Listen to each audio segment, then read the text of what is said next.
Good evening. Ashes to ashes, dust to dust may become a thing of the past if an alternative method of cremation catches on. It's a process that liquefies human remains rather than burns them. Now, regulators in Ohio banned the process today after a funeral home there started offering it. It's used, though, in some cases at the University of Florida. And TV 20's Steve Campion reports some believe it's the wave of the future.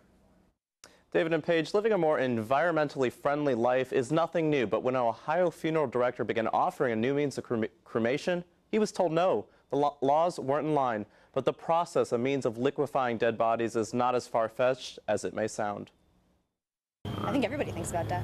Gainesville resident Alexandra Ramirez believes in sustainable living. She sells her repurposed vintage clothing at Gainesville's farmers market. The green enthusiast says when the time comes, leaving less of an impact is ideal. Visiting a cemetery has never been like, it's detaching. It's not like, oh, I'm going to visit this person that I've lost. I think the memories are more important. But when all is said and done, those looking to have a green impact may still have one more chance. It's just a shift in terms, I think, of trying to lessen any impact upon the environment that we can in life as well as in death. Funeral director Charles Chestnut says alkaline hydrolysis is a process that involves dissolving body tissues with a chemical and then turning bones into powder. It's a process already in place in some research labs at UF, but critics say what happens to the liquid amounts to pouring it down the drain. Proponents say it reduces a person's carbon footprint and is a much better alternative than cremation by fire. They say earth to earth, ashes to ashes, dust to dust.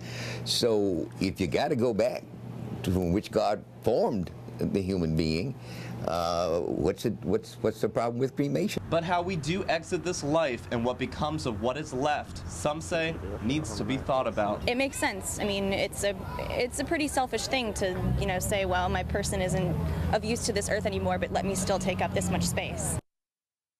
Chestnut says the law doesn't specify exactly how cremation must take place. A funeral home in Tampa hopes to become the first in the nation to use the process, but is awaiting city approval. Steve Campion, TV 20 News.